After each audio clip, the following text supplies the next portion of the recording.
Bismillahirrahmanirrahim. Alhamdulillahirabbil alamin wassalatu wassalamu ala asyrafil anbiya'i wal mursalin wa ala alihi wa sahbihi ajma'in. Rabbi shrah li sadri wa yassir li amri wa hlul 'uqdatam min lisani yafqahu qawli.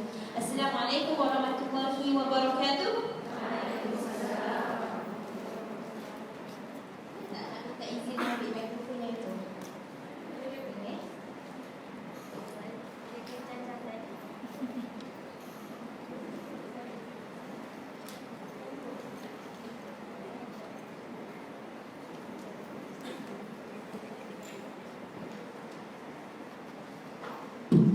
Okey, barulah macam nyanyi. Kalau yang ada tu tak boleh limited nak bergerak kan? Cik-cik ini tercampur pula. Okey, Bismillahirrahmanirrahim. My name is Sister Aisyah Shahira. You all can call me Sister Aisyah. Alhamdulillah, I'm 29 years old. Alhamdulillah married. Alhamdulillah without kids yet. May Allah Subhanahu Wa Taala make dua for me. Hari ini hari Jumaat. May Allah Subhanahu Wa Taala grant me the best of zuriyat, goodness of the eyes and the of me and my spouse, insyaAllah. Say amin. Amin. Okay, Alhamdulillah. So, masyaAllah, this is I punya first time. Pertama kali datang UMB. Minta izin bahasakan diri Ayu boleh? Boleh cari kawan sikit kan? Sebab I pun lebih kurang je bayi you all juga. Cuma tak masuk universiti. Tak, hari ni semua pakai adik-adik lah saya kira ya. Alhamdulillah. Dalam ni degree student ke diploma? Berapa lama yang diploma? Enggak, dia tinggi sikit. Degree? Yang sudah berkahwin? Oh, belum lagi. Yang dalam bercakap dan bercepat dalam planning nak kahwin. Malu pula nak angkat. Yang single berapa ramai? Single dan memang tak ada calon. Yang kalau single dapat ada boyfriend, single bakal bertunang dah tak kira. Dia single betul-betul single. Calon pun tak ada. Semoga jumpa jodoh yang baik-baik, insyaAllah. Okay? Amin. Okay. So, subhanallah, excited saya excited sangat kalau datang program universiti, student ramai macam ni. Tapi macam main tipu sebab kena dapat merit. Alhamdulillah ya Allah, masya-Allah tadi perjalanan seronok dan saya tadi on the way nak ke Gambang ni daripada Shah Alam.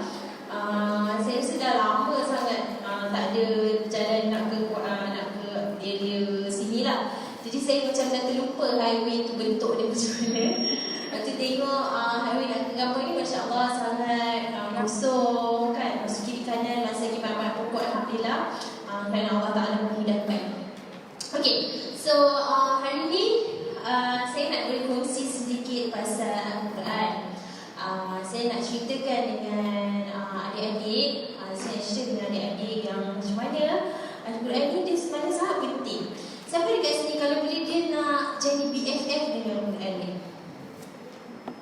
Okay, subhanallah, dalam satu hadis the Prophet SAW yang beritahu yang Al-Quran ni dia akan jadi kawan kita dekat dalam kita dalam kubur. Dia akan jadi kita punya nur.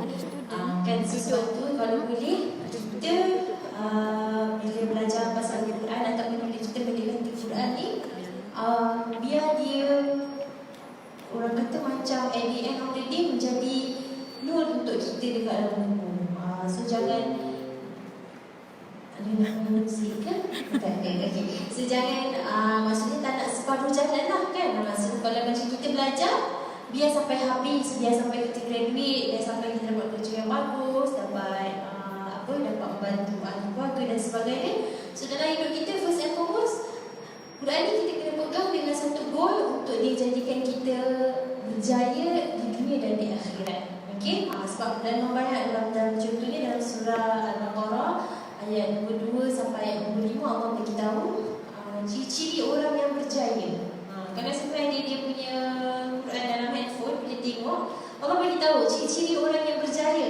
Allah beritahu dia turunkan Al-Quran sebagai kitab panduan kepada orang yang berjaya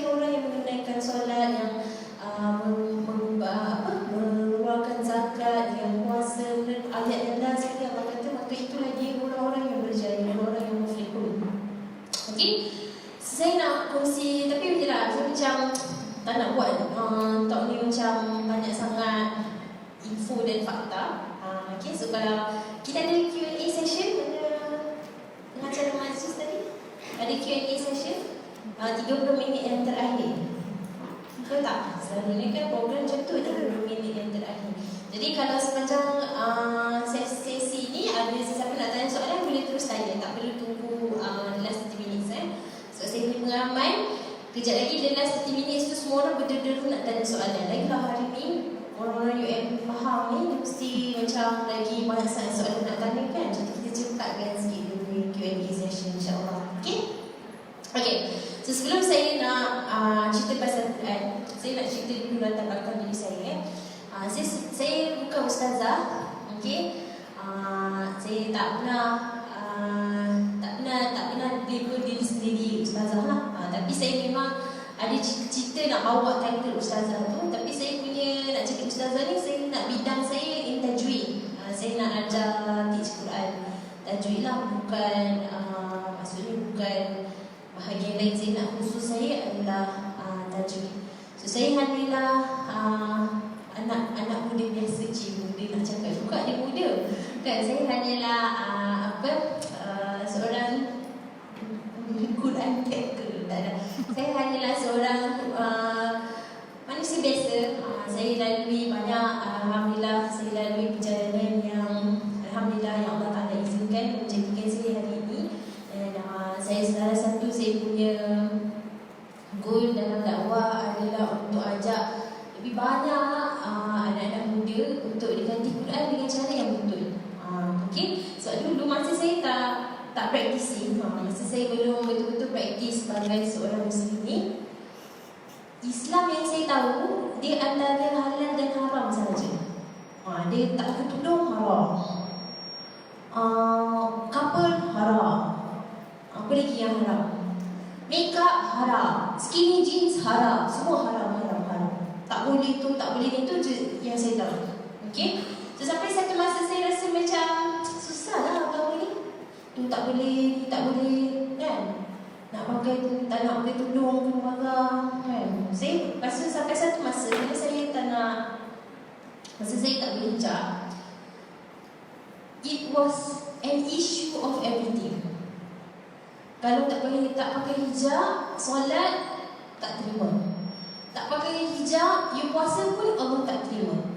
Besok on the day of judgment, semua orang kena masuk neraka sebab you tak pakai hijab. Abang you kena masuk neraka, you punya father kena, semua orang kena. Lepas tu saya rasa macam okay, kalau macam tu kan, because the only, jadi at the end of the day saya tak puasa, saya tak solat. Sebab bila saya nak buat, semua orang macam tak boleh, tak pakai tudung, puasa pun Allah tak terima. Tak pakai tudung, puasa Allah tak terima. Jadi saya fikir tak payahlah buat langsung, betul tak? Dan semuanya tak diterima, tak payah. Punyalah jahil, kan, punyalah jahil sampai satu point tu saya fikir, tapi nanti kalau masuk neraka, kawan-kawan pun ada ramai-ramai kawan jahat tu kan, masuklah sama-sama, apa masalah ni? Betul tak? Punyalah jahil, na'udzubillah, masa tu kita tak faham agama. Sampailah subhanallah, the first time saya pergi usrah ataupun saya pergi halaqah, saya duduk dalam majlis ilmu tu, mula ada orang kat dalam tu yang tak pakai tudung, tak pakai hijab. Tapi ustazah tu tak ada pula macam, tuan rumah kan ni tak ada kain lebih ni yang datang tak pakai tudung ni, tak ada, tak faham ke orang nak apa? Tak ada, dia tak ada tanya macam ni. Dia duduk, dia tanya khabar, kemudian dia baca beberapa ayat Quran. Saya pertama kali saya rasa duduk dalam majlis ilmu yang orang terima. Sebab selalunya macam kalau kita datang, tapi dia semua orang pandang, astagfirullah, nak jadi apa ya, ini majlis ilmu ni kan. Jadi itu pertama kali saya duduk dalam majlis ilmu yang saya rasa saya diterima. Dan tak ada orang nak judge saya sebab apa yang saya buat atau tak buat. Jadi balik saya suruh saya nak cerita sangat penting sangat. Kenapa cerita ni diceritakan, nak menceritakan macam mana saya jadi the Quran taker. Okay, so bila saya duduk dalam tu, kemudian dibacakan beberapa ayat Quran, saya masa nak balik tu saya jumpa ustazah tu, saya jumpa Dr. Khan, nama dia Dr. Hadlina Siraj. Saya kalau you Google mungkin you kenal lah, bila nak ni So masa pertama kali tu saya jumpa dia, saya cakap, Dr. Ha, saya lepas dengar Dr. Ha baca Quran ni, saya rasa saya nak berubah jadi orang yang baik. Tapi saya tak solat. Saya cakap kat dia, saya tak solat, saya tak baca Quran, saya ni tak pakai hijab, saya kata kan. Saya tak tahu mana satu nak mula dulu. Saya selalu kesing. Tahu kesing? Saya selalu sangat kesing. Jadi saya tak mana nak tinggal dulu, nak jalan kesing dulu ke, nak solat dulu ke, pakai tudung dulu ke, apa ke, tak tahu. Jadi dia cakap macam ni kat saya, dia kata, Aisyah, balik rumah. Di rumah ni, dia kata Aisyah kena solat. Dia kata you kena solat. Sebab dia kata solat ni je yang akan membuat you tidak membuat lagi mungkar dan mencegah kita daripada perbuatan yang mungkar. Dan dia kata kalau Aisyah tak pernah tak baca Quran, kita baca Quran. Dia kata kalau tak boleh baca yang Arabic, baca dia punya terjemahan, dia kata. Dan dia kata Dr. Ha doakan bila Aisyah nak pakai hijab lepas ni, may you put on the hijab for the sake of Allah Subhanahu Wa Taala completely. Dia kata not for fashion, you do it for Allah Subhanahu Wa Taala. So saya pun balik saya belilah translation Quran. Saya tak dengar orang kata bukalah Quran tu di muka surat mana-mana sahaja. Nanti dia akan macam bagi kita the answer to our prayer. Betul tak? You pernah lalui momen-momen tu? Saya pun lalui juga. Tapi saya buka-buka je Quran tu, saya pun balik terus beli nak Quran kan. Okay, buka-buka je terus Allah cerita pasal siksaan to the non-believers. Saya baru nak berancang Quran dapat ayat-ayat Jawa yang macam sweet-sweet kan, tak ada. Yang baru cerita pasal the non-believers, pasal kena siksa dan sebagainya. First experience saya tengok macam orang semua duk cakap suruh buka lah, nanti dia akan speak to you, benda ke semua kan. Tak ada, I don't get that experience. Tapi lepas saya buka tu, saya jadi takut. Kemudian saya pusing lagi. And it stops at the page yang Allah says, whoever that He wants to guide, He guides, and whoever He doesn't want to guide, He led astray. Dan masa tu saya rasa macam jadi ni kan, benda macam tak boleh buat main-main ni, saya cakap tu. Habis tu 2 minggu saya fikir, nak solat ke tak, nak solat ke tak. Kalau kau dah solat tiba-tiba tak nak jadi baik, macam mana kan? Saya separuh jalan fikir, kau dah pakai tudung tiba-tiba tak nak pakai tudung, macam mana? Sebab kawan saya semua kawan yang dunch. Faham tak? Lepas saya cakap dunch, faham tak apa? Siapa yang tak faham kat tangan? Masya Allah, ni mesti baik ni. Kawan saya semua kawan yang dunch. Abang, macam tu. Kena tunjuk dia punya ni baru faham. Kawan saya semua kawan macam tu. Jadi saya fikir nanti kalau dah solat tiba-tiba nak pergi berdunch balik macam mana? Kan? Tak baik. Saya fikir tak baik kan buat macam tu, kejap-kejap nak jadi baik. Jadi 2 minggu saya duduk rumah, saya fikir nak solat ke tak, nak solat ke tak, nak solat ke tak ya. Kalau dah solat, dah buka tudung tiba-tiba tak nak jadi baik, macam mana? Ada buka sebelah. Kawan-kawan tanya kenapa dapat mimpi apa pakai tudung apa semua kan. Mimpi hari kiamat ke siapa meninggal, tahu tak? Kawan-kawan kita kan macam tu, siapa meninggal? Mimpi hari kiamat ke? Okay? So lama saya fikir. Lepas tu, sampailah satu malam, saya rasa nak sangat solat. Perasaan nak solat tu membuat-buat. Saya tak tahu saya rasa macam tu kenapa. Saya nak sangat solat. Jadi saya ambil dulu dan saya solat. Saya solat 2 rakaat. Saya solat sunat 2 rakaat dan semua. Dan habis tu saya doa. Saya cakap, ya Allah, saya ni cuma nak jadi orang yang baik. Saya nak jadi anak yang baik. Sebab saya cakap macam ni, ya Allah, saya ni kan kalau mak ayah saya meninggal, kalau saya doa tu mak ayah saya dapat ke tak?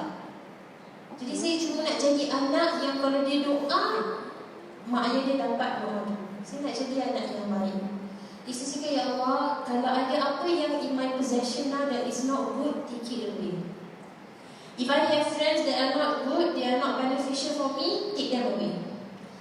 If I have money that is not good, take it away. If the friends, the relationship, the boyfriends and whatnot that I have now, it's not good, also take it away. Literally take away everything that is not good, and only saya cakap dah hanya beli yang baik saja pada saya kat luar, sebab saya nak jadi orang yang baik. Jadi lepas hari tu saya baca Quran. Hari-hari saya akan baca Quran, terjemahan tu saya bawa keluar lah, macam buku saya baca. Jadi dari situ saya baca pasal Quran tutup aurat, right, next ni kan. Saya baca pasal tutup aurat, kena solat, puasa, zakat, buat baik dengan ibu bapa, dengan jiran tetangga, bayar zakat, sedekah, macam-macam saya baca. Dari situ hidup saya mula berubah. Saya berubah sebab Quran. Sebab tu saya suka dan saya sangat sayang Quran. Dan saya nak cuba bagi the same feeling dekat semua orang yang rasa macam Quran ni susah untuk dibaca, susah untuk dipaham. Siapa rasa macam susah sangat nak faham baca Quran ni? Semua faham Quran ni susah. Keluar lah saya hari dulu nak cakap kan? Okay? Sebab dulu masa saya tak faham Quran, selalu orang cakap dengan saya, jangan baca terjemahan. Nanti kalau ikut perasaan, kita ikut perasaan terjemah sendiri, dia berdosa. Jadi lama-lama saya jauh dengan Quran sebab saya takut buat tu salah, buat ni salah. Jadi until I was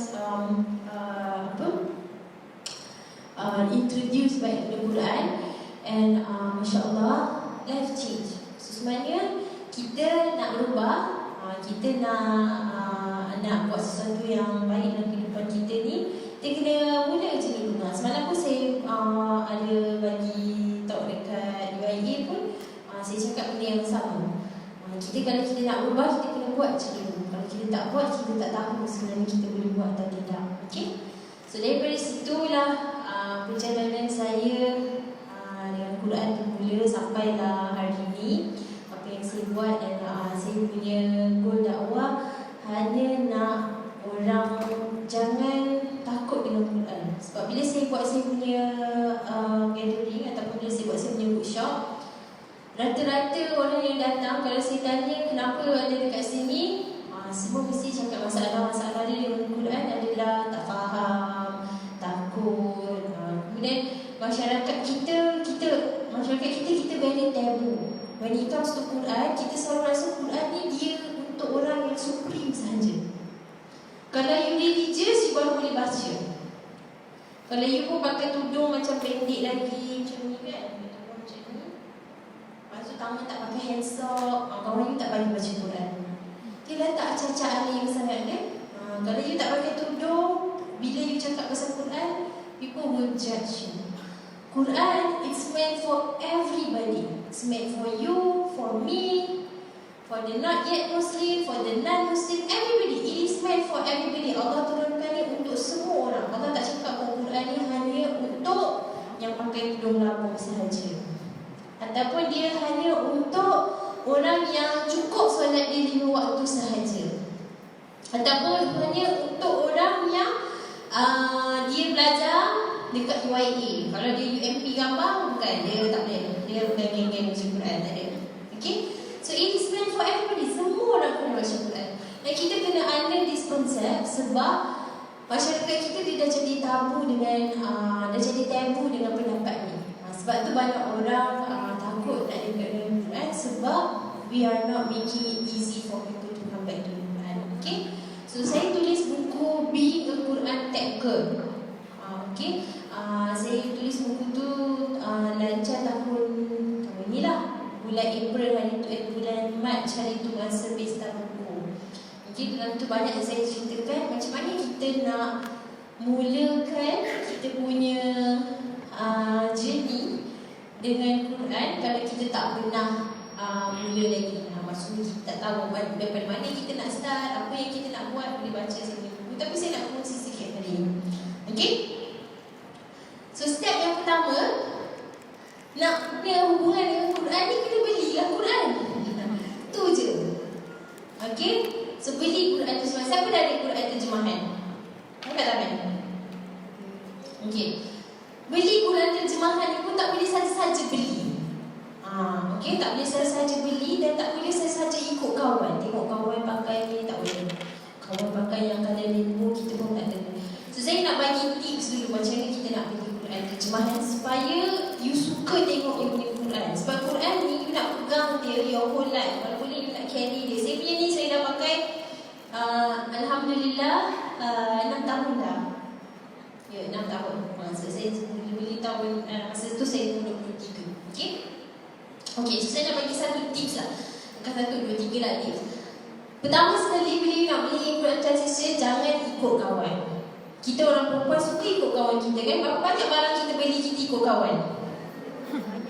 Berapa banyak barang you beli, ikut review orang dekat Instagram.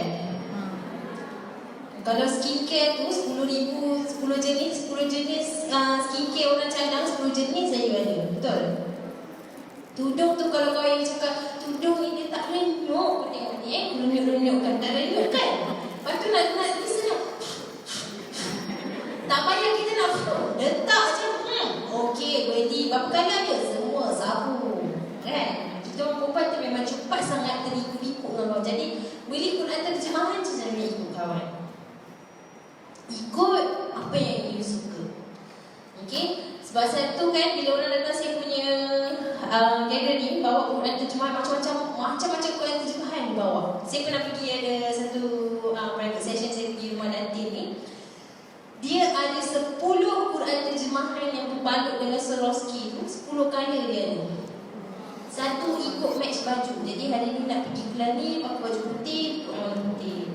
Nanti pakai baju yang hijau, ikut yang hijau. Dia sekali matching dengan dia punya tasbih yang digital tu. Saya cakap kan dia banyak ni pun. Satu je 10 ni buat apa saya kata kan. So saya kira ini semua get rid of it, give it to people. Take one that is very very close to you. Okay.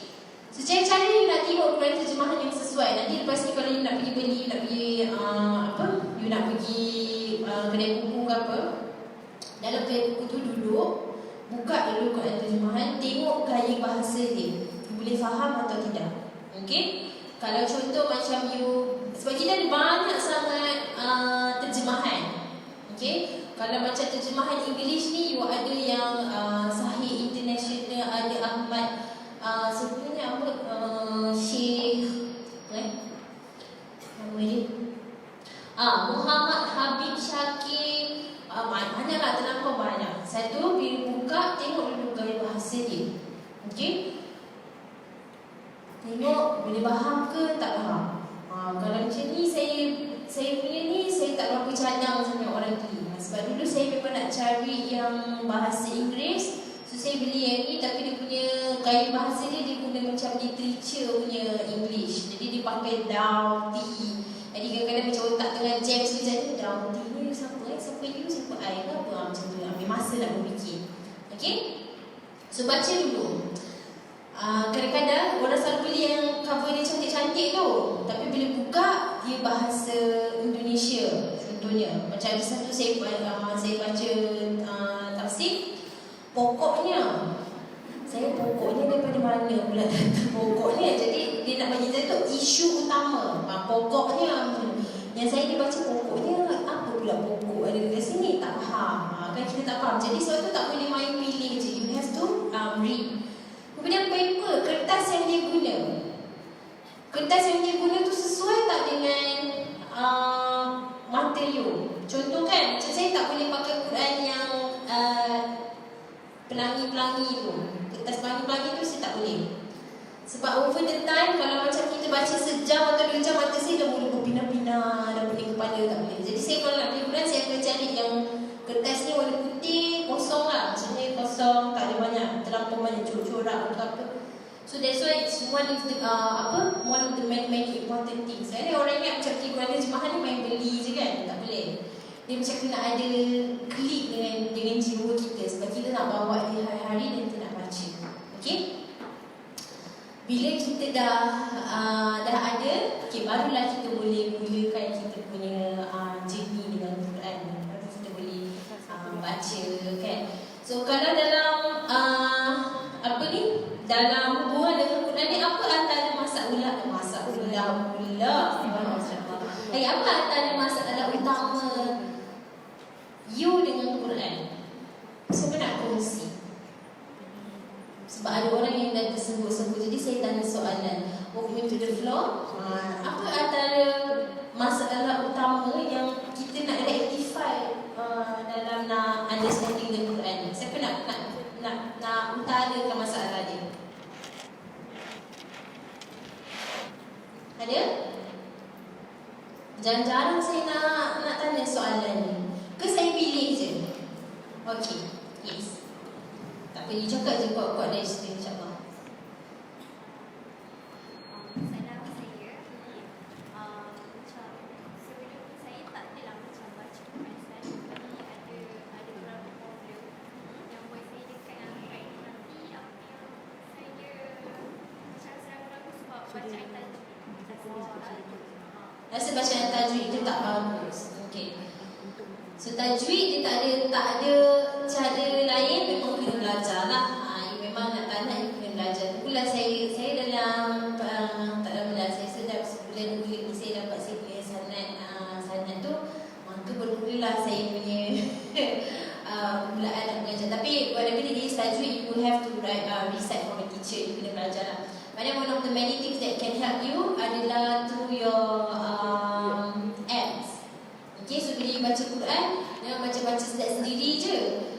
Buka you punya app, so dengar. So selalu macam mana cara saya praktis, saya akan dengar, kemudian ikut sama. Tapi along the way tu, you kena ada cikgu yang dengar lah. Okay, kena ada juga ustaz atau ustazah yang dengar, supaya you tahu betul je. Sebab ni kena ada level of understanding the Quran. Okay, so lepas you dah ada you punya Quran translation ni, satu benda saya nak ingatkan, jangan treat Quran ni macam magic book. Quran is not your magic book. Okay? And Allah, He is not your genie in the bottle. Kiranya masyarakat suka sangat. Kalau saya nak anak yang cantik, nak baca surah apa ya Ustazah? So kita bagi asas-asas pengajaran yang tak ada dia punya dalil, tak ada sahih dia. Rasulullah tak pernah ajar kita nak anak handsome kena baca surah Yusuf, nak anak cantik kena baca surah Maryam. Sebab cantik ni subjektif. Ya? You rasa orang tu tak cantik. Contoh saya rasa suami saya handsome. Mungkin orang lain tengok dia rasa biasa je. Suami Sis Aisyah ni tak ada lah handsome mana pun. Dia rasa macam tu. Okay? Contohlah kalau you pergi macam dekat Afrika, you pergi Afrika, kadang-kadang you rasa pelik tak tengok budak-budak Melayu ada boyfriend orang Afrika. Kita macam kita yang tak berapa nak suka yang gelap-gelap kan. Mampu, okey.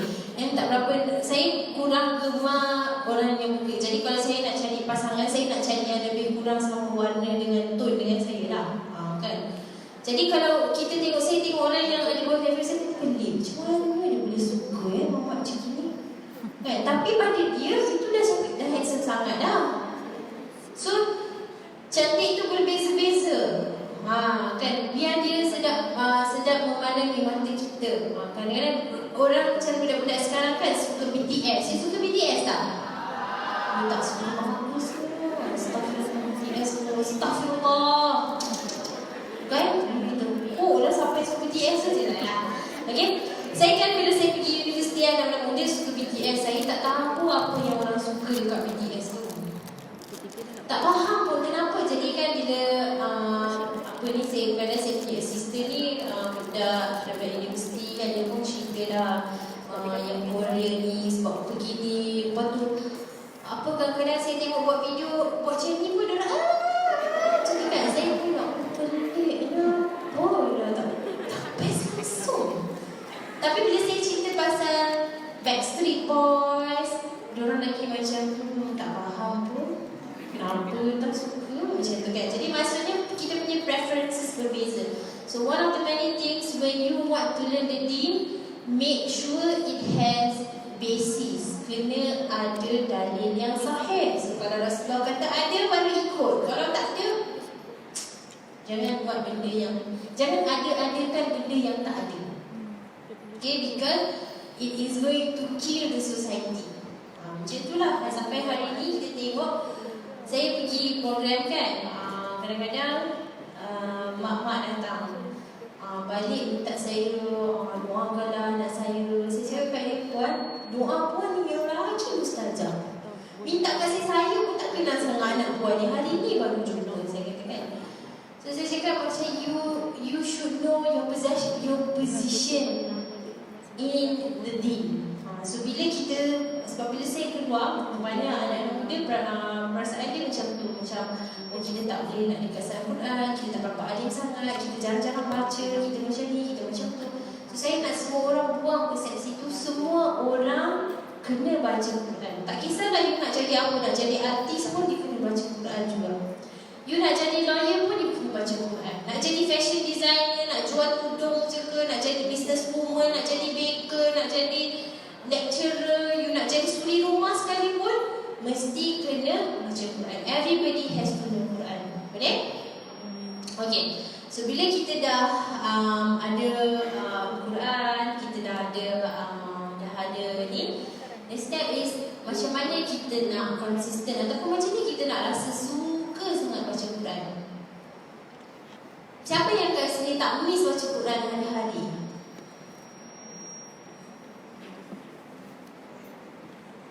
Tapi penting tak kalau saya cakap hari-hari kita kena baca Quran? Okay. So hari satu pesanan saya pada semua orang, jangan mulakan hari you, jangan buat apa-apa lagi dalam satu hari itu kalau hari itu tak dimulakan dengan baca Al-Quran. Okay. So setiap hari mesti kena mulakan hari anda dengan Al-Quran. Kita kan nak Allah sayang kat kita, pertama sebenarnya kita kena buat apa yang Allah suka dulu. Jadi kita kena mulakan hari kita dengan Quran. Cara paling mudah sekali nak mulakan hari you dengan Quran, baca setiap hari selepas solat subuh. So lepas solat subuh, jangan terus bangun lipat you punya telefon. Lepas solat subuh, ambil tu baca. Okay. Saya bagi tips ni, buat setiap hari 2 minit saja. Jangan lebih, jangan kurang. Buat 2 minit, setiap hari buat 2 minit. Macam ni 62 minit, habis you punya solat subuh, ambil Quran, ambil handphone, time dia 2 minit. Okay, dan time dia bunyi je okey, dah. Subhanallahumma wa bihamdika, nasyhadu an la ilaha illa anta, nastaghfiruka wa atubu ilaik. Ikut Quran, mulakan hari anda 2 minit sahaja. 2 minit. Kalau orang yang tajwid dia, saya masa saya malu baca Quran, 2 minit tu kadang-kadang saya boleh dapat macam satu ayat 3 perkataan je saya boleh dapat. Maklumlah tajwid tak balik tajwid kan. Contoh baca surah Al-Baqarah, kalau yang the first 5 ayat tu lancar lah, sebab dah berpuluh-puluh kali ulang kan. Bila masuk ayat ke-6 tu, saya macam tu dulu baca Quran. Innal lazina macam tu. Saya dulu baca Quran macam tu. Jadi kadang-kadang bila dah sampai 2 minit tu pun dapat 3 perkataan, baru sampai innal lazina kafaru sawa'un, baru sampai situ. Tapi setiap hari saya akan tak apa Aisyah, 3 perkataan pun melafaz. So saya akan tanda kat situ, buat nota, berhenti sampai sawa'un. Esok sambung lagi 2 minit. Hari-hari saya buat macam tu. Kadang-kadang tak sempat baru nak baca, sebab tak kenal huruf sangat kan. Kadang saya kena buat alif batas saja. Oh zazamin nazmi. Satu betul. Dah habis dah. Tapi saya hari-hari buat macam tu. Hari-hari saya buat macam tu. Sampailah satu hari dah praktis, so saya dapatlah 1 ayat. Kadang saya dapat 2 ayat. Kejayaan terbesar saya masa saya ni, ada satu hari tu saya baca 2 minit dapat setengah page.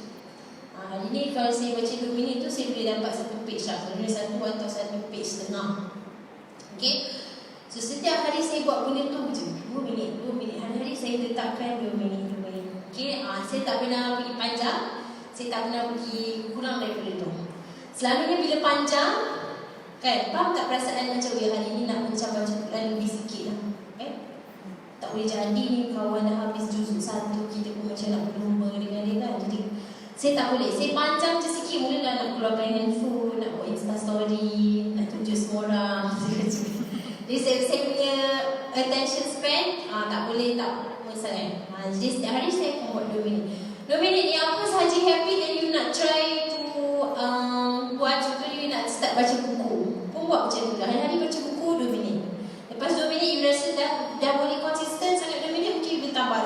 minit, 4 minit, 5 minit, sampailah you buat banyak yang you boleh buat. Okay?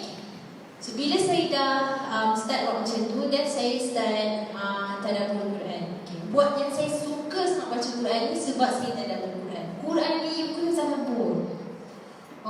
Okay, so dalam buku saya ada tulis 4 tapi saya hanya cerita 2 je. 2 lagi nak tahu kena beli buku. Okay? Saya nak ceritakan macam mana kita nak tadabbur. Macam mana kita nak buat tadabbur supaya kita suka baca Quran. Okay, so nak tadabbur ni mudah, sebenarnya mudah. Jangan jangan sekam diri you dengan persepsi ataupun fahaman yang orang selalu bagi tahu susah. Sebab yang bagi you kefahaman siapa? Allah. Kita ni tak ada apa-apa, tak mampu nak buat apa-apa.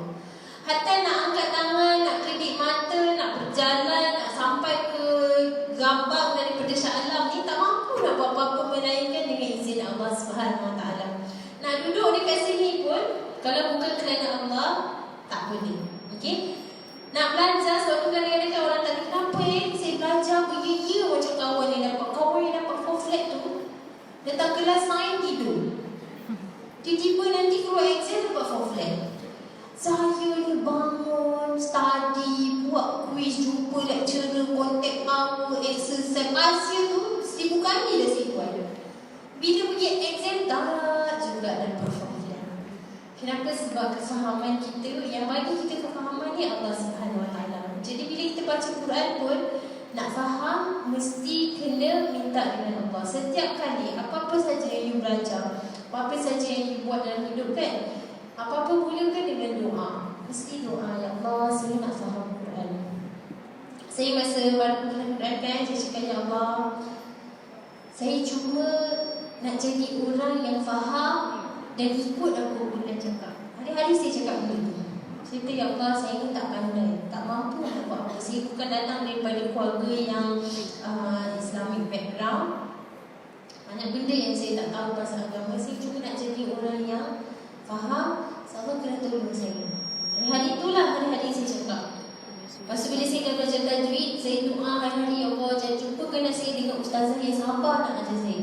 So saya ni tak pandai. Ustazah pun geram je nak ajar. Aisyah, dengar kat situ, dengar. Kalau tak sabar, aku nak tepuk je budak ni kan. Okay, tapi alhamdulillah belajar online, Skype. Cakap ustazah pun tak dapat nak tepuk kita. Okay, so hari-hari mesti kena doa. Doa, ya Allah, hari ni nak pergi kelas, bagi saya faham. Ya Allah, saya nak pergi kelas hari ni, jadikanlah langkah saya ni langkah pertama yang membuatkan saya dapat 4 flat dalam paper sekian-sekian kan. Bagi saya faham, bagi ilmu yang saya dapat ni bermanfaat untuk orang sekeliling saya. Okay? Boleh? Okay. So bila kita dah faham the journey, bila kita dah nampak dan kita dah faham, selama insyaAllah selama kita buka Quran ni, kita akan selalu akan dapat sesuatu. Sebab Allah dah janji dalam satu hadis, Rasulullah SAW bersabda kan, panjang hadis tu. Saya tak ingat dalam bahasa Malaysia dia, tapi saya ingat dalam bahasa Inggeris. Dia kata, I am as my servant thinks, in bracket expects I am. I am with him when he mentions me. If he mentions me to himself, I mention him to myself. If he mentions me in assembly, I mention him in assembly greater than me. If he comes to me and hand length, I come to him and arm's length. If he comes to me walking, I go to him at speed. Allah kata, sesiapa yang datang kepada aku berjalan, aku datang kepada dia berlari. Jadi hari ini, maksudnya kalau you ada macam set je, saya nak change diri saya, Allah lagi berkali-kali nak sangat buat yang terbaik untuk you. Allah ni kan saya selalu bagi tahu, Allah ni dia sayang sangat bagi kita. Allah ni dia memang nak semua orang masuk syurga. Subhanallah, He loves you so much that He wants everybody to enter Jannah. Everybody. Allah ni dia memang nak sangat you jadi orang yang baik. Dia nak sangat you jadi orang yang berjaya. Itulah yang dia nak hari-hari. Sebab tu dia bagi lagi you hidup hari ni. Allah ni dia tak hidupkan kita saja-saja ya. Kalau you student, maksudnya ada benda Kalau you anak, maksudnya ada lagi benda yang you tak bagi kepada ibu bapa you. Maksudnya belum habis lagi memberi, orang kata menahun bakti sebab tu Allah bagi you hidup lagi hari. Kalau you lecturer, you cikgu, maksudnya ada benda lagi yang you tak ajar kepada anak murid you, dan Tuhan bagi lagi you satu hari untuk hidup. Kalau you ada you business woman, maksudnya ada lagi business transaksi yang tak habis sebab Allah bagi lagi kita kehidupan. Oh, ini dia sayang sangat kat kita. Kalau kita tak cuba, okay. Saya tak tahulah apa you all macam mana kan. Saya tak tahu adik-adik you punya hubungan dengan Allah Ta'ala. I am not here to judge and I don't know. But I want to tell you, I've been through a life that I don't have Allah. Hidup saya dulu, ada masa saya hidup tak ada Allah dalam hidup saya. Hidup tu asyik nak have fun, nak lepak-lepak, nak kiki-kiki je. Awak nak kiki-kiki. Ada je benda yang nak ditawakan. Kan? Tapi alhamdulillah kan, masa saya tak ada tiga benda je saya janji dekat diri saya tak nak buat sebab saya malu. Saya tak nak ambil dadah, saya tak nak kemit zina, saya tak nak minum alkohol. Tiga benda ni saya tak nak buat sebab saya punya pikiran yang paling jahat sekali, kau pun janganlah malu kau mak bapak So saya paling takut sekali kalau ada orang ketuk pintu mamak saya. Puan, kita tangkap anak puan, ambil dadah dekat bawah jabatan dengan kawan-kawan dia. Saya tak nak. Jadi saya macam mana jahat sekalipun, tempat paling buruk sekalipun saya nak pergi, saya akan bagi tahu kat mak saya. Saya akan macam Yudin lah. Kan? Saya akan beritahu lah, saya takkan tipu dengan dia. Saya cakap saya tak nak biar dia tahu daripada dia tahu daripada orang lain. So I always done tu. Tapi mak saya ni baik dan sabar, dan hari ni saya selalu cakap kat dia, terima kasih sebab sabar dengan saya. Kalau orang lain kena dia terbelah lah dengan saya. Keluar tapi masih baik, sabar, alhamdulillah. Okay. So saya nak beritahu yang hidup ni, kalau kita tak pegang Quran, rugi sangat-sangat. Quran ni cubalah balik nanti, duduk kan, buka semua benda Allah cerita dalam Quran. Nak bagi orang pinjam duit pun Allah bagi cerita dalam Quran. Bila nak kena bayar hutang pun Allah bagi tahu juga. Macam mana nak bangun tahajud pun Allah bagi tahu juga. Semua benda Allah bagi tahu. Tak ada benda yang dia tertinggal. Semua benda dicerita dalam Quran. So rugi tak? Kalau kita tak baca Quran, yang rugi siapa? Kita ke Allah? Allah ada rugi apa-apa tak? Tak ada. Tak rugi. Okay? So nak berjaya, mesti kena pegang Quran. Because Allah dah bagi tahu. Antara ciri-ciri orang yang berjaya, orang yang muflih pun dalam Quran, Allah kata dia memegang kitab Al-Quran ni sebagai panduan. So kita kena pegang kitab ni sebagai panduan. Okay? So nak berjaya sebagai student, kena ada goals lah. Mula-mula sekali kita ni nak berjaya apa-apa kena ada goals. Saya jumpa dengan, siapa nama you? Sorry? Nasrin. Tadi saya tanya Nasrin. Nasrin tak pasal nak tutup cakap, kalau boleh nak suruh saya cerita sikit pasal doa. Saya nak beritahu kan, hidup ni dia mudah sangat. Allah kan He created this life for us to be balanced. Balance in you punya dunia dan juga balance dengan akhirat. So kita tak boleh suka dunia sangat pun tak boleh. Nak akhirat je pun tak boleh juga. Nak semayang je, tak nak bangun daripada 3 semayang pun tak boleh juga. Kena keluar cari rezeki, kena bercinta. Suka tak bercinta? Malu lah nak cakap pasal cinta. Saya ni macam keikhtilat. Ada ke yang macam tu? Saya nak bercinta lepas nikah. Saya antara orang yang tak menyokong bercinta macam tu. Okay? Nak bercinta kita kena raikan ni fitrah kita sebagai fitrah kita sebagai manusia, kita kena raikan. Kalau suka kat orang lelaki, kita jangan astagfirullah, tak beriman ke aku masuk orang lelaki pula dia, astagfirullah. Tak boleh macam tu. Kalau suka, kita kena raikan perasaan kita. Okay, kita ni ada fitrah, kita kena raikan. Tapi kita kena buat dengan cara yang betul lah. Tak boleh lah suka dia pergi kita kena tahu macam the standard. Dia tak jual mahal, tapi tak juga, bukan tak jual mahal, tapi tak juga menolak. Dia macam ada macam tu. Okay. So, tadi berapa ramai yang single? Kena mula bukakan hati anda. Okay. Okay, tak tahu sebelum tu saya nak cerita. Okay, satu kan hidup ni dia kena ada goal. Okay. Kita kan nak apa-apa dalam hidup ni ada goal. Setiap hari, apa yang membuatkan you nak bangun tidur? Tak tahu lah, lecturer ni saya kelas, boleh saya nak tidur je tak nak bangun. Ada tak? Tak tahulah kak, dah macam gini dah hidup ni ikut je dah. Kan? Tak boleh macam tu. You kan kena ada satu goal. Apa satu benda yang you tanya, apa benda yang saya boleh bagi balik to the society selepas saya dah habis belajar? Atau apa benda yang saya boleh bagi balik to the people? So, kena ada goal. Siapa yang dekat sini belajar dia ada goal nak sungguh-sungguh graduate 3.5 and above?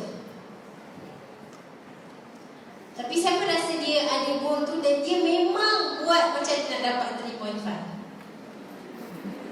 Bagus, dengan confident. Ya? Tengok tu yang kat belakang tu dia akan saya confident saya dapat 3.5. Bagus. So, pilih dah ada goal, kena ada goal. Kalau orang yang tak ada goal, hidup dia nanti nampak macam sia je. Tak mahu macam tu. Saya punya goal, saya mesti nak kena itulah masa saya dah start warning kan, saya punya goal mesti nak kena pergi buat saya punya Quran teknik kepada orang-orang yang BBIPC. Itu saya punya goal. Jadi masa final hari tu saya dijemput ke buat Quran teknik dengan Tuanku Permaisuri Selangor. Okay, saya rasa tu dah capai lah saya punya goal tu. So, sebelum orang lain yang jual Quran teknik sampai ke Permaisuri Selangor, saya kena sampai dulu. Tu saya punya goal lah dulu. Everybody, you kena ada goal. Saya nak dapat, saya nak grad, saya nak dapat A dalam exam. Berapa A yang you nak dapat? Sebab ada orang 70 pun A pada dia, 80 pun A. So saya nak saya punya A 99.9 ataupun 100 tu je. I cannot deal with anything less than that. So you must know what is your goal in life. So bila you tahu what is the type of relationship dengan Quran yang you nak dapat, you akan work for that. Masa saya baru belajar Quran, saya cakap tak boleh janji macam ni. Saya kata tak boleh. Saya banyak benda saya dah tinggal, so saya nak betulkan. Banyak sangat benda pasal agama saya tak tahu, saya nak kena betulkan. Jadi goal saya mesti nak kena pergi belajar. Nak kena pergi belajar. Tapi masa tu saya tak ada sumber kewangan lah. Tak ada sumber kewangan. Jadi saya cakap diri saya, tak boleh jadikan duit ni sebagai satu alasan. Saya cakap banyak kelas, saya cakap kat diri sendiri lah kan, banyak kelas yang percuma dekat masjid, so kena pergi. Yang tak terkena best yang kita pergi masjid ni, tak ada kawan sebalik kita. Makcik-makcik semua kan kawan kita kan. Tapi saya cakap kat diri saya, tak boleh bagi alasan sebab banyak benda saya tak tahu. So saya pergi, masa tu lah saya belajar bahasa Arab lah, belajar buat cookies lah. Pergi kelas dengan makcik-makcik kan. Oh, ni ada kelas orang buat kedai baking, berasa pergi. Ada kelas menjahit, okey, jom makcik ikut. Saya punya kelas ni semua makcik-makcik. Tapi diri saya kena pergi. Setahun sebelum saya kahwin, 23, umur saya dah 23, 24 tu, itu antara macam momen terbaik lah dalam hidup saya. Saya pergi masjid hopping setiap hari. Subuh saya semayang kat masjid lain, saya dengar kuliah, lepas tu tidur, saya pergi lah masjid lain, duduk dalam masjid, belajar lagi. Lepas tu pergi masjid sana, pergi masjid sini, hari-hari saya buat macam tu. Lepas tu saya dengar YouTube, hari-hari saya time. Sampai hari ni kalau orang tanya saya macam ni, you buat dia punya, macam ni you bahagikan masa. Saya punya, kalau YouTube, saya punya plannya hari-hari tu baca Quran, sampai hari ni saya tulis dalam saya punya planner. So setiap hari Ahad saya akan duduk untuk buat planner seminggu akan datang. So muka surat Quran, surah apa nak kena baca, muka surat berapa sampai muka surat berapa, saya akan tulis hari Isnin, muka surat ni sampai muka Senin, Selasa, sini, Rabu, hari-hari macam tu. Everyday saya dah set saya punya goal, we must know what we want to do. So hari-hari saya mesti kena baca 4 page. Sebab saya nak require saya punya sanad tu, saya kena baca 4 page, lepas tu kena report dekat saya punya ustazah. So tulis seminggu kena baca hadis ni, baca buku apa. Lepas tu Selasa, Rabu, Khamis sampailah hari Ahad, kemudian sambung lagi. So saya akan tulis everything, meeting ke apa ke semua tulis. Semua benda. Di WhatsApp pun boleh tulis. Sebab saya paling susah sekali nak di WhatsApp. Kadang-kadang saya doa, ya Allah, tolonglah musnahkan WhatsApp ni. Sebab saya macam banyak ni orang WhatsApp. So macam tak suka, saya tak berapa nak suka lah WhatsApp. So you kena ada goal. Bila you nak kahwin? You nak graduate bila? Bila you kena graduate? Minggu depan? Tahun depan. Paling cepat tahun depan lah. So kita tahu saya nak graduate berapa. Goal dia mesti kena ada. Lepas saya graduate, saya nak buat apa? Kahwin. Saya nak kerja gaji berapa? Saya nak kerja dekat mana? Apa yang saya nak buat untuk mak ayah saya? Saya tak tahu, semua orang ada goal sendiri. So you must be listing up your goals to know apa yang you nak, baru you boleh make sure your life ni full of purpose. Okay? So kita tak nak macam hidup ni, tak apalah, pergi je kelas, balik, tantangan, buat homework, message member, group presentation, graduate, carilah kerja, tak kisahlah kerja apa-apa, janji dapat makan, kan? Tak apalah, kerja dakwah tu, ada orang lain punya kerja, aku tak buat sangat pun tak apa, kan? Tak nak lah macam tu, tak nak. Kita punya generasi, imagine generasi yang akan datang ni, semua orang dalam bilik ni bakal menjadi ibu-ibu pada generasi yang akan datang. So generasi macam mana yang you nak bina untuk anak-anak yang buat video TikTok dekat Instagram, ataupun yang buat thread panjang-panjang untuk boyfriend dia, untuk girlfriend dia hitam dekat dalam Instagram, dekat dalam Twitter, ataupun yang sibuk-sibuk apa, buat tak? Kalau you nak jadi suri rumah macam mana yang you nak jadi? What are the things that you can teach your children? So your life has to be planned since now. Sebab itulah you ada dekat universiti. Banyak saya cakap dengan Imam, dekat luar sana banyak, terlampau banyak orang yang tak dapat duduk dekat universiti, yang tak dapat pergi belajar dekat universiti, but Allah choose you to be here. Ini bukan saja-saja. Allah could have made you antara orang-orang yang pilih nak masuk universiti tak dapat masuk. But Allah chose you to be here. So if you are going to go out from here, what type of person are you going to be? What type of the thing that you're going to do that is going to benefit the society? Sebab orang dekat luar sana yang tak dapat masuk universiti, they need you to help them. So what are you going to do for them? Saya cakap ke US, saya pergi banyak sangat rumah perlindungan. Baru-baru masa Ramadan itu saya pergi, dan tu umur 13 tahun. Nak solat pun dia kena duduk, solat duduk. Sebab umur 13 tahun dia pregnant, di mengandungkan oleh boyfriend dia punya bapa. Boyfriend dia punya bapa yang rape dia. Imagine 13 tahun, jadi dia nak semayang pun kena duduk. Sebab badan kecil, bawa perut kan. Lepas tu bangun, macam tu, bawa perut dia. Saya sedih sangat saya tengok. Sebab kesian. Saya pergi rumah tu kan, ada satu tu 18, sekarang umur dia 18. Dia duduk bawah jambatan daripada umur 15. Lari daripada rumah duduk bawah jambatan. Kemudian kakak ke abang dia jumpa, hantar dia pergi duduk rumah perlindungan. Saya pergi rumah perlindungan tu, semua orang kat luar tu dia pakai niqab. So saya tak boleh tengok muka kan. Yang ambil dadah, yang sak rokok, ada masalah. Ada satu tu dia pickpocket, suka mencuri. Lepas tu ada yang gangster, pukul orang. Budak perempuan ni tapi pukul orang, belasah sampai masuk kes juvenile kan. Banyak sangat. Jadi bila kita setiap hari bangun, syukurlah hidup kita ni, ya Allah, Allah bagi. Setiap hari bangun cakap, terima kasih ya Allah bagi saya belajar kat UMP. banyak lagi orang dekat luar sana. Jadi kalau you belajar tak rajin, main-main, siapa yang rugi? Diri sendiri. Kan? Rugi. Kemudian ingatlah, kita ni dah tak banyak sangat benda boleh buat untuk mak ayah. Mak ayah 3 hantar belajar je. Oh tak boleh juga nak buat ini. So kena ada fahaman yang macam I must correct myself. You know, I must do things that is right. So I must learn. I must do my very best. I must try to read the Quran. I must try to build my relationship with the Quran. Tak boleh macam biasa-biasa je. Okay? Saya tak nak jadi orang yang biasa-biasa. Kita ni kena jadi orang yang luar biasa. Biasa-biasa ni tak best. Okay? Banyaklah orang yang biasa-biasa dekat luar tu banyak. You kena jadi orang yang luar biasa. Dan semua orang, saya sangat yakin semua orang boleh buat benda tu. Okay? But you must put an effort.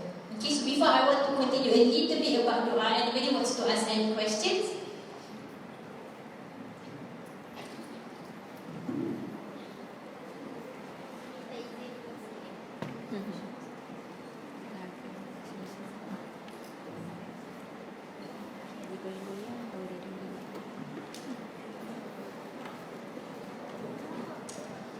Tak ada soalan. Ke saya tanya soalan? Okay, yes. Kita tak ada mic ke? Okay. Tapi saya tak nak bagi mic ni. Tu ada mic. Saya suka mic macam ni.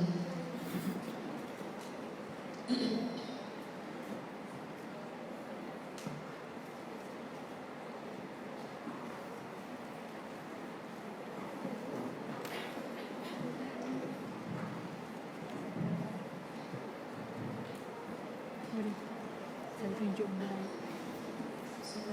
Okay, Assalamualaikum. Okay, saya Rahmatullah. Nama saya Iliani. Oh, Masya Allah. dari Fakulti Kejuruteraan. Oh, Masya Allah. Soalan saya mungkin tak berkaitan dengan Al-Quran. Tak apa. Tapi saya nak tanya Sister Aisyah sebagai orang yang pernah orang yang pernah dalam fasa yang lain. Saya ada kawan yang macam kawan saya dia percaya pada Allah sebenarnya, tapi dia tak nak solat, dia tak mengaji. Tapi bagi saya tak judge. Betul? Sorry, saya tak judge sebabnya saya faham saya sekarang solat sebab dari kecil mak ayah saya ajar. Betul. Walaupun dulu terpaksa, sekarang kita faham. Betul. Tapi kalau orang lain mungkin lain lah jadinya. So saya tak judge dan saya pun tak pernah dulu kau solat Betul. sebab saya rasa kalau kita bagi orang macam tu orang bagi jauh orang Correct. rasa terpaksa. Correct. So soalan saya sebagai orang yang pernah ada macam tu, apa yang sister rasa kalau sister rasa ada orang yang ada kawan yang macam saya, maksudnya saya bukan muslimah yang baik pun, tapi saya solat sebab kalau dia ada kawan macam saya lah juga lah, apa yang dia rasa Apa pandangan saya pada orang macam you? tak, apa yang dia rasa patut saya buat kat dia, patut saya betul you macam mana ke, ataupun patut saya doa macam tu, apa Okay, okay. Okay, Alhamdulillah. Thank you, Iliani, for that question. I think a lot of people went through this thing. You know, macam sometimes you, especially kan masa saya baru start berubah, saya rasa macam banyak betul benda saya tahu. Lepas tu saya macam excited sangat nak cerita dengan kawan-kawan. Lepas tu kawan-kawan semua macam dah sampai dah Ustazah Judian ni. Ada dia tu, dia nak bebel tu, kawan saya kan. But for me kan, let me tell you what, okay? Orang dia memang tak suka kalau dia kena suruh. You suruh lah dia pakai tudung ke, suruh dia solat ke, dia tak suka. Okay, but I think kan the best of thing that you can do is to just ajak je.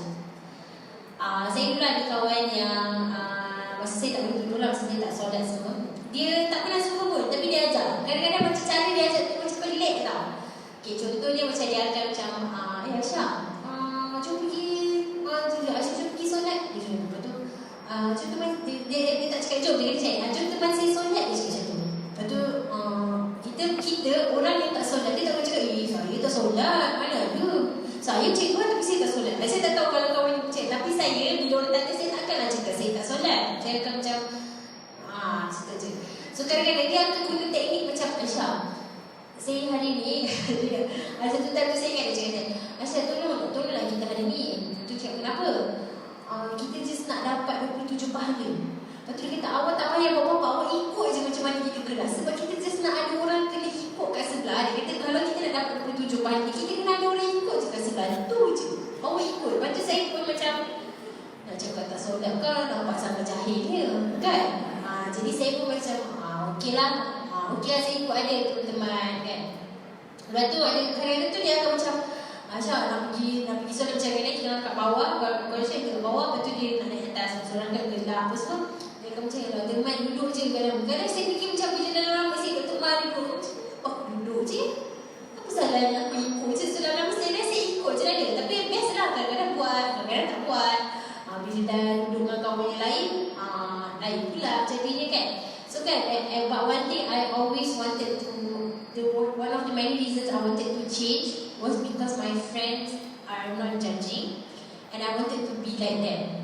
So kan macam kita ni, kita akan ikut orang yang kita ni akan jadi orang kita, kita akan jadi example kepada orang lain.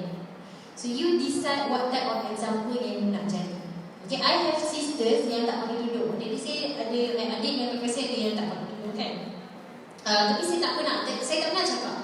Walaupun datanglah makcik-makcik saya kan, makcik-makcik bawang semua akan macam kau ni mengajar agama tapi adik kau tak pakai tudung. Dia orang akan cakap macam tu. Lepas tu saya akan cakap, saya kata makcik, tak apalah kan, urusan tudung ni hanya pilihan Tuhan. Tapi one thing yang saya macam balik rumah, saya akan make sure saya akan give the best of example to my sisters. Saya akan macam tunjuk apa yang saya buat. Masa saya baru belajar agama pun, saya selalu nak bergaduh dengan mak saya. Saya selalu nak rasa macam mak saya punya konon dia macam tak terror sangat lah. So saya yang terror sikit. Sampai satu masa saya macam fikir, belajar agama ni patutnya menjadikan kita lebih humble, bukan lebih arrogant. Jadi lama-lama macam sebab saya fikir kan, macam saya ni pakai tudung, tapi bila mak panggil, ya, mak panggil kan, turun, apa, mak ni, macam tu kan. So saya rasa macam aku ni pakai tudung, perangai macam ni. So saya rasa macam tak sesuai lah. Jadi lama-lama saya nak buktikan kat mak saya yang saya betul-betul belajar for the sake of Allah tu. Saya cakap I have to be a good example. So saya dengan kawan-kawan saya yang dengcik-dengcik ni pun, saya tak pernah ajak, saya tak pernah macam paksa. Tapi saya akan ajak lah macam jom pergi ni. Tapi kalau dia tak ikut pun saya tak ada terasa apa-apa. So dalam Quran Allah ada pesan dekat Rasulullah SAW. Allah beritahu dekat Rasulullah, Allah kata dia ni hanya tukang sampai, tukang nak bagi tahu, cakap. But the one that give the guidance is me. Allah kata yang memberi rahmat ni, yang memberi kefahaman ni aku. So kita punya ni adalah ajar. Ajar kawan-kawan, ajar kan, kalau dia tak nak, it's okay, hari ni kita ajar. Lepas tu kalau dia tak nak, it's okay. Kalau dia datang, alhamdulillah. Dia tak datang pun tak apa. Dia nak solat hari ni, nak solat esok, tak solat tak apa. Yang penting kita ajar and be nice. Sebab saya kan ada macam kadang-kadang ada kawan saya yang apa tu, yang kalau apa yang perempuan jadi lelaki tu, bukan tomboy, at least saya gitu. Masa saya dah cakap cuma banyak sangat kawan-kawan saya yang macam tu, dia suka dengan perempuan lah. Kadang-kadang kita macam kelemahan lah juga kan. Tapi saya macam tak apalah, layan. Saya macam okey, buat baik je, buat baik kan. Tapi kalau you rasa you tak boleh, nanti kalau you ikut you duduk lagi, you macam akan jadi macam dia juga, you kena go out lah. Sebab kalau tidak, macam saya dulu masa saya baru-baru dulu tak boleh. Sebab kawan-kawan saya macam jenis saya pedih semua dekat gelap, pergi apa-apa semua kat gelap. Jadi saya tak boleh sebab saya takut nanti saya tertipu sama kan. Tapi sekarang ni bila saya rasa saya dah okey, saya ajar lah. So, kita punya ni just ajar. Lepas tu kita banyak kongsi je. Kita pula jangan rasa macam nanti kalau aku kongsi mak bukan baik sangat, nanti kan dia fikir apa pula. Tak payah, jangan fikir macam tu. Sebab bila you fikir macam tu, sebenarnya itu syaitan. Syaitan yang macam cakap kat you, tak payahlah, bukan ibu sangka pun perangai kan. Tak payah share. Kalau you macam ada rasa nak share, nak macam share benda dekat Instagram ke, kat Facebook ke, kan, buat je. Jangan fikir banyak kali. Sebab bila you banyak kali fikir, you overthinking, nanti syaitan akan masuk dalam kepala you. Dia cakap tak payah. So macam saya punya moto hidup macam Nike, just do it. Melasah je buat. Okay, sebab kalau you tak buat, you tak tahu. So just kadang-kadang kan mungkin kawan you pun dia sebenarnya nak you tanya. Sebab dia pun mungkin dia tak bila macam dia tak pernah ada orang tanya, kan. Jadi bila you tanya tu dia rasa macam macam tu. Saya tak pernah ada kawan yang masa saya baru-baru tu, saya tak pernah ada kawan yang tanya saya solat. Sampai pertama kali saya pergi majlis agama, ada saya duduk macam kat ujung atas dia buat tu, kemudian ada orang datang tunggu saya. Dia cakap, dia kata, nampak seorang-seorang je. Dia tanya, dah makan? Dia cakap macam tu. Terus saya cakap, belum. Dia kata, jom pergi makan. Lepas tu dah makan terus lagi. Dia cakap, saya nak pergi solat, jomlah solat sama-sama. Saya cakap, tak pernah orang pergi ajak solat. Saya rasa terhan. So kita tak pernah tahu dan kita selalu bersangka baik dengan Allah Ta'ala. Kalau bila kita bersangka baik dengan Allah, maksud dan bila kita bersangka baik juga dengan creation Allah Ta'ala. Okay? So don't give up. You are doing a good thing, insyaAllah. May Allah Subhanahu Wa Ta'ala continue to inspire you, to inspire other people and your friends, insyaAllah. Okay, and we make doa that Allah Subhanahu Wa Ta'ala will open up the heart of your friend and make her understand the deen lebih banyak, insyaAllah. Okay, ada soalan lain? Mikrofon tadi dekat mana? Okay, ke nak saya tanya soalan? Okay.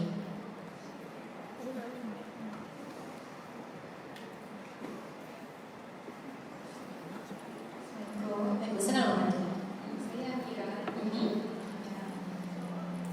Apa dia belajar apa? Kimia. Masya Allah, dengan kimia aku dah nervous dah. Judera kimia macam Soalan saya. Saya baru je Masya Allah, Alhamdulillah.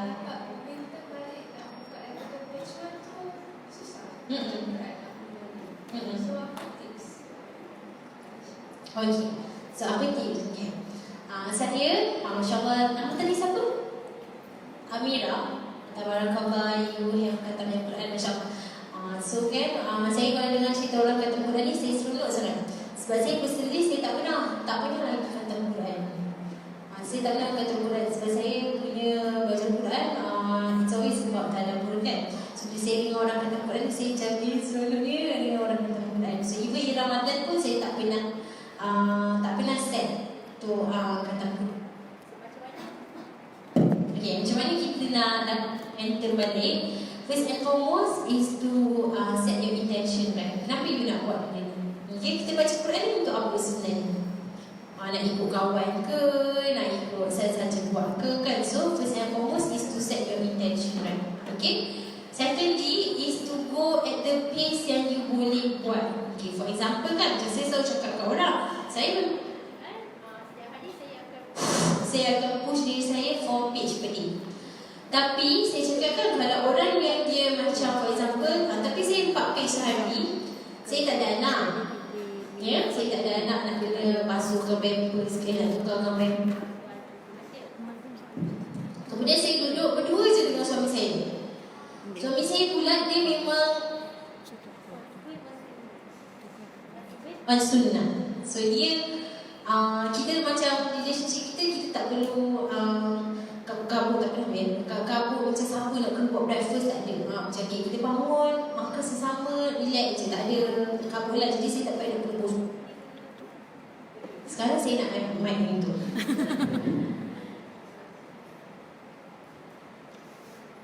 Okay, so tak ada macam kita tak ada competition apa-apa lah dalam kita punya marriage ni, kan.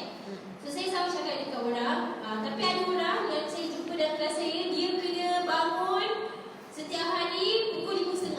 Kena siapkan bekal husband dia, bekal anak dia, baju anak dia balik sekolah, lepas tu dia punya kerja, dia punya bag itu ini semua nak kena siapkan. So saya selalu cakap, jangan ikut berapa banyak orang buat, tapi ikut kemampuan you. Sebab bila you ikut berapa banyak orang buat, you akan jadi demotivated. Oh, Aisyah dah ni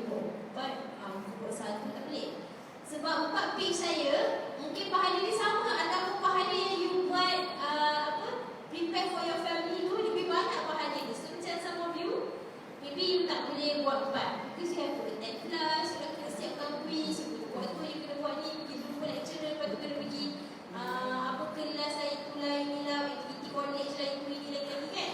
So yang you boleh buat satu hari, satu page tu contohnya kan. Tapi dengan you buat satu page tu, bila benda lain yang you buat tu semua, pahala dia sama juga macam orang yang baca 4 page. Faham tak konsep tu? Okay. So go according to your pace. Pace yang you boleh buat ikut berapa banyak yang you boleh buat. So jangan force yourself untuk untuk habiskan dia dengan cepat.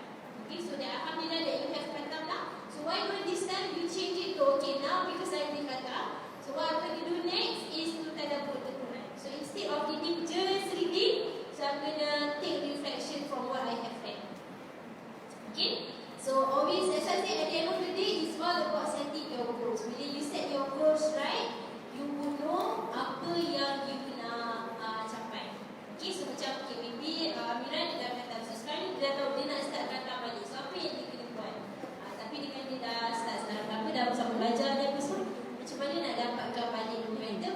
But then first and foremost is to set your intention right. Bila kita punya intention right, kalau Allah bagi tahu dalam satu hadis, Prophet SAW kata, Innama amalu binniyat. Kita ni akan dapat kita akan dapat apa yang kita niatkan.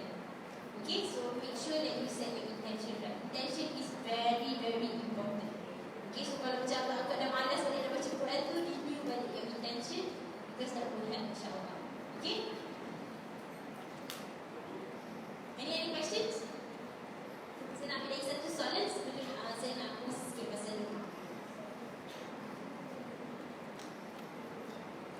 Tapi mikrofon ni dia lebih kuat. Yang ni macam tak pernah. Okey, ada? Soalan yang terakhir. Kalau soalan terakhir untuk sesi sebelum saya nak pergi doa.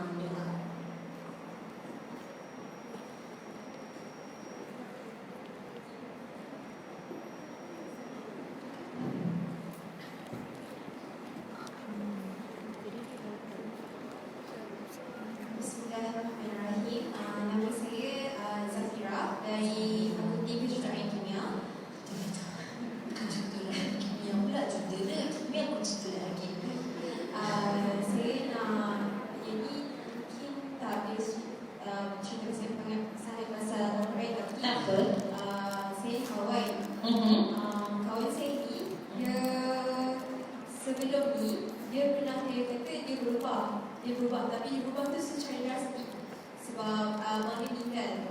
Tapi tak lama lepas tu dia macam bergaul balik dengan kawan yang biasa. Dia seorang yang duduk berlampau semua, tapi apa yang terjadi pada dia adalah dia ada masalah keluarga dan sebagainya tu.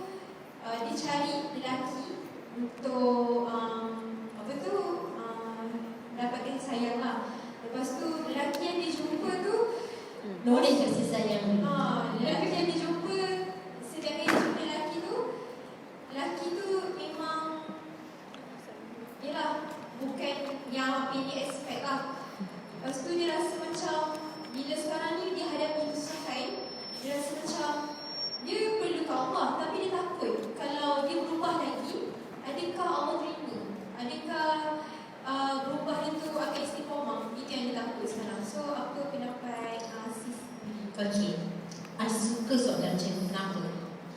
Selama, subhanallah, we always feel scared ataupun kan kita selalu rasa takut nak balik dekat Allah sebab kita rasa kita tak perfect. Kan, kita rasa macam kalau kita nak baca Quran tapi kita pun macam tak baik sangat kan. Nak solat, kejap lagi kawan nak ajak pergi pula, macam mana pula kan, banyak sangat fikir kan. But I want to tell you this, and I want to tell you this one happy news. Okay, tak ada orang yang dekat dalam dunia ni tak buat dosa.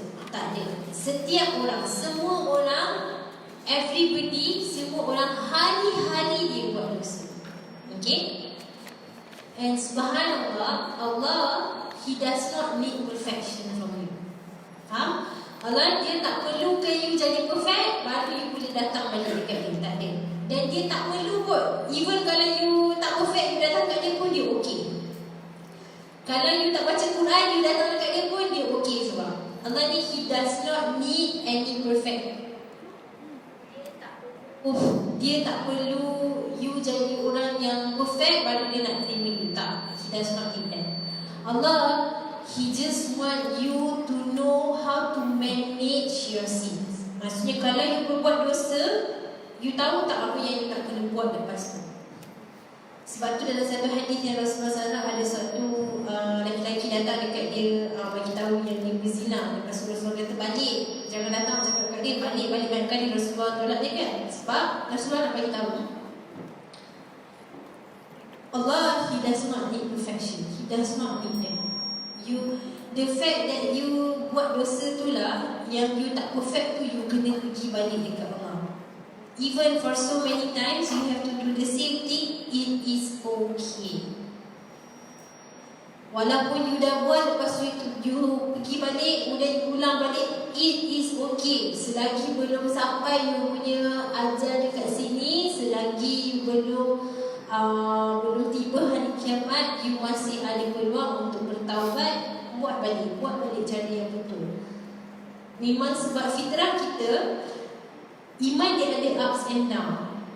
Hari ni dengar orang cerita pasal Quran, rasa macam dengar Amirah ni dah kata Quran, hari ni juga nak kata Quran asli. Tunggulah 2 jam balik kejap lagi. Tak payah lama lah 2 jam. Balik je bilik, member tahu tak kat Beautiful Nara cerita pasal gaya pun jadi makcik bawang pula kan. Ni tadi baru balik dia beritahu. Benda tu biasa, semua orang buat macam tu. So what Allah wants is how you manage your sins. Okay? Macam mana you nak kena tahu, macam mana you nak be able to manage your sins? You kena jadi orang yang wise. You kena jadi orang yang boleh berfikir. Sebab tu dalam Quran, you buka oleh Quran, Allah banyak sangat cakap, begitulah berjayanya orang-orang yang berfikir. Itulah tanda-tanda orang yang berfikir. Inilah kejayaan bagi orang-orang yang berfikir. Banyak sangat Allah cakap pasal orang yang berfikir.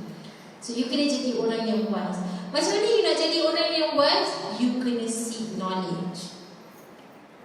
Seek knowledge and find your group of friends yang betul. Banyak orang dia jadi tak betul sebab dia salah pilih kawan. Okay? Salah pilih kawan, sadaqallahul azim. At the end of whatever yang you tak betul tu lah. Okay? Besok nak kahwin pun mesej saya. Tadi berapa ramai yang single? Angkat ramai? Saya nak bagi tahu you beberapa tips nak masuk dalam alam rumah tangga ya. Kahwin ni dia bukan semua macam sudi hati Mr. Pilot. Bukan macam Fazura dengan Fatah Amin, saya lebih birthday, nangis-nangis. Bila besok you nak kahwin, mesti settle down with the right guy. Don't just settle with any guy. Okay? Bila that's why kan dalam Islam dia bagi you ta'aruf kan. You ta'aruf masa you dah bertunang, bagi sisi untuk berkenal-kenalan. So kita tanya, saya dengan awak ni kahwin untuk apa? Nak dapat anak? Ke kalau kalau nanti dah kahwin tiba-tiba saya tak boleh pregnant, macam mana? Awak nak kahwin dua ke? Awak nak ceraikan saya ke? Kena tanya. Nafkah bulan-bulan berapa nak bagi? RM50, RM100, RM500. Dia tanya you RM50 cukup. Saya masa tu baru je habis belajar. Yelah kan kita nak mengelakkan zina. Jadi kita kahwin dan lepas belajar, nak bercinta lepas nikah. Masa tu dia peti-peti mungkin boleh bagi dah RM50 sebulan cukup. Tak cukup. Beli beg je habis RM50. Beg campur panty liner tambah lagi RM10, tak cukup. So you pun negotiate. RM100 cukup. RM100 boleh usahakan. Dia kata you boleh bawa Grab ke apa ke, mana lah, tak kisahlah mana macam ni you nak cari duit, boleh. Banyak orang kan dia takut nak tanya sebab dia ingat dia mental realistik. Tapi hari ni you pergi mahkamah kan, statistik orang yang macam ni, salah satu punca dia banyak sebab suami culas bagi nafkah. Kenapa banyak isteri degil? Sebab suami tak bagi nafkah, dia tak bagi makan daripada air tangan dia sendiri. So kena tanya, kita dengan kahwin ni nak buat apa? Nak sampai mana? Kalau saya nak keluar belajar, you nak bagi ke tak bagi? Benda yang you tak boleh ajar, you akan bagi saya keluar belajar atau tidak? Mak you siapa nak jaga? Siapa pun saya punya mak macam mana? Kita nak duduk dekat mana? Siapa nak bayar rumah sewa? Bil telefon kita siapa nak bayar? Duit kereta kita macam mana? Nak split-split? So kena tanya. Kena ada musyawarah ni. Kahwin ni bukan semuanya bangun pagi, ada orang tiba apa bunga ros atas bantal, tak ada ya. Awak nak bangun, awak nak makan, saya bagi. Yang you tengok dalam TV tu baru 1% sahaja. Tanyalah orang yang dah kahwin. Kahwin ni dia banyak menjerit, nangis, gaduh, balik pinggan mangkuk tu biasalah. Okay? So kena ready lah. That's why kena daripada sekarang kena ada goal. Orang macam mana yang saya nak kahwin.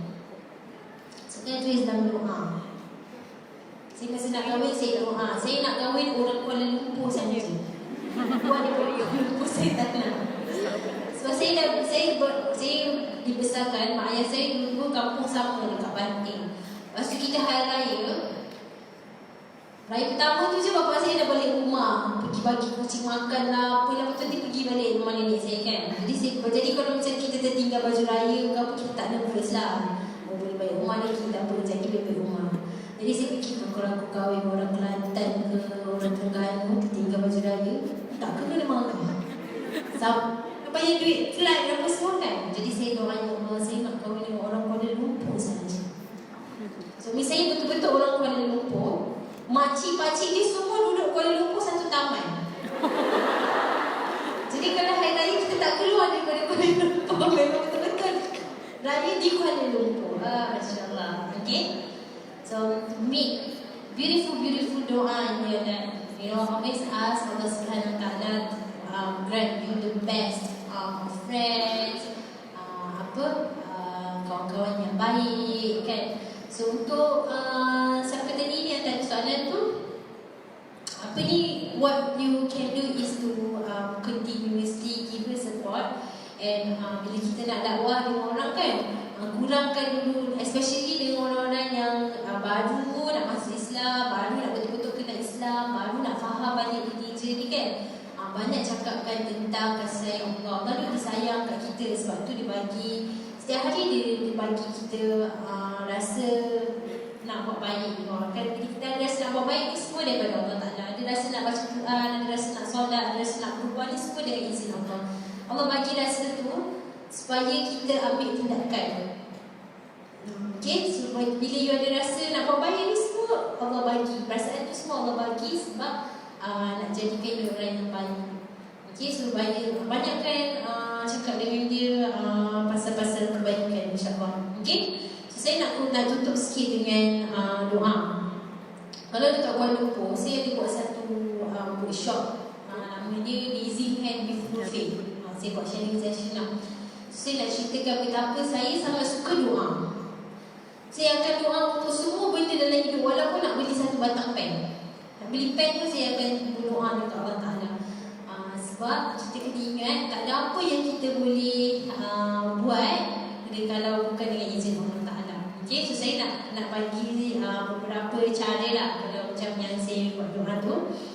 Sebab in the time of the Prophet SAW, sahabat Rasulullah ni semua kalau nak beli tali kasut pun dia akan buat doa, dia akan buat istikharah, minta doa dekat Allah Subhanahu Wa Ta'ala. So kita pun kena buat macam tu. Kita nak dapat full flat, kita nak dapat A dalam exam, kita nak bagi lecturer suka baca jawapan kita, bagi makan penuh kan, semua kita kena doa dekat Allah. Okay. So satu, kalau saya doa, saya suka tulis. Okay, bila tulis doa ni, kita siapa selalu rasa macam bila dia doa terlampau banyak sangat benda dia nak doa, betul doa dia jadi macam cacah merbah. Macam banyak ni benda nak buat, tapi banyak benda nak doa, tapi bila doa tu macam terlampau banyak, so dia jadi macam cacah merbah. Okay, so first yang you kena buat, you tulis dulu dia punya point form tu apa.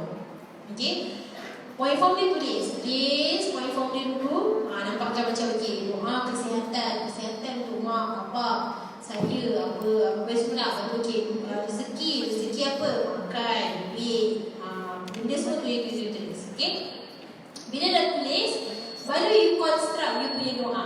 Okey, bila you dah tulis baru you construct, baru you tulis macam dia punya full sentence tu lah. Okey, so doa ni dia tak perlu berbunga-bunga ayat dia, pakai je ayat sendiri. Ya Allah, saya tak apa nak hebat, saya tak pandai sangat ya Allah, tapi saya nak dapat full flat, saya nak dapat keputusan yang baru, saya nak dapat A++, apa-apalah you pakai je ayat you yang sendiri. Okey, Allah suka orang yang berdoa guna 99 nama Allah. So panggil nama Allah ni selain daripada kita tahu very little kan, kita tahu Ya Rahman, Ya Rahim, Ya Fatah, Ya Amin, tu je kan. So panggil nama Allah yang lain, kena ni lah, so download je. Macam kalau dekat handphone ada apps boleh tengok, ataupun you boleh pergi kat Google, cari je 99 nama Allah, lepas tu print out, simpan, selalu baca 99 nama Allah ni. Okay,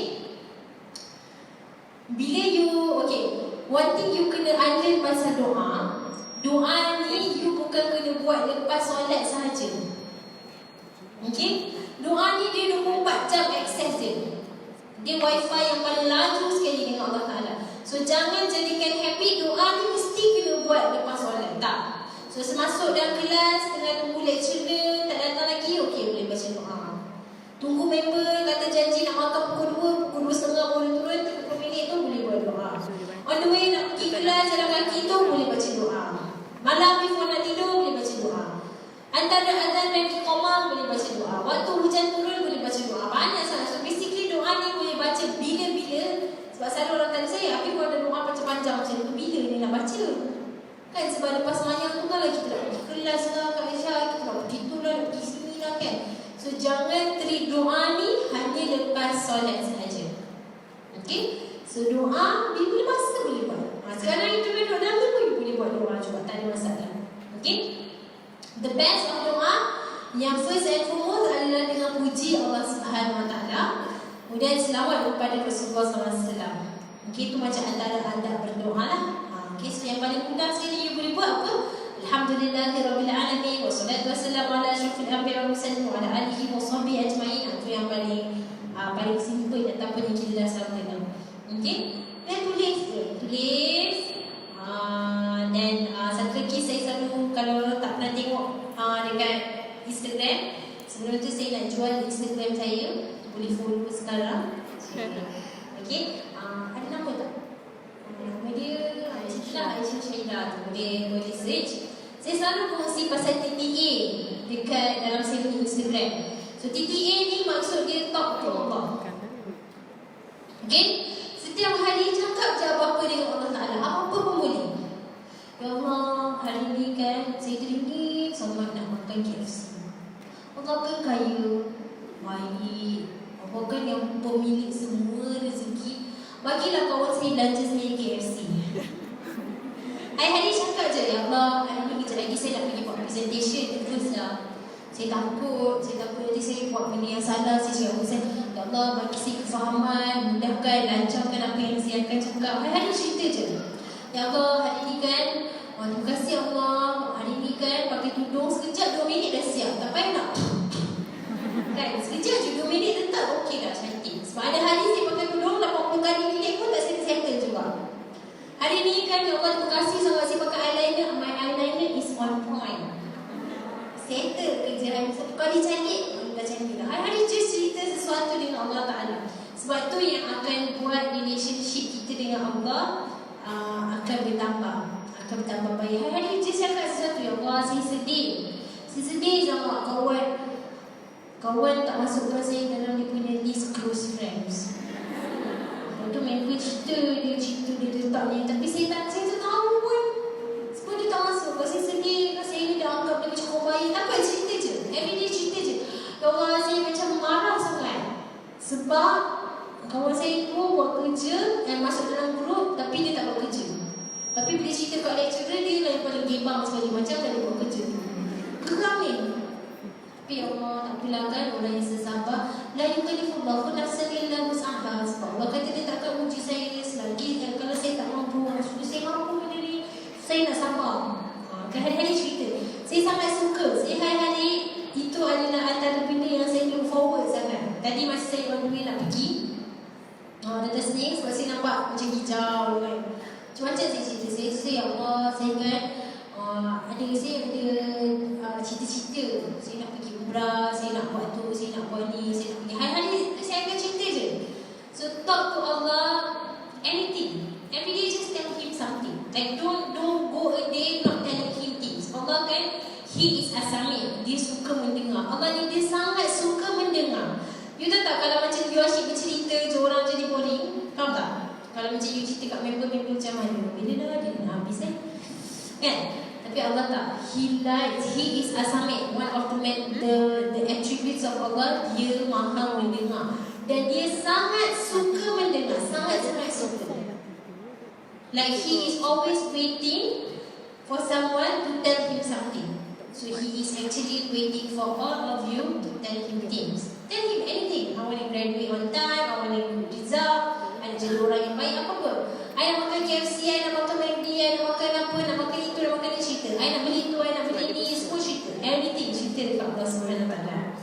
Okay? Saya cerita last sebelum saya nak tutup kan. Saya pernah satu kali saya doa.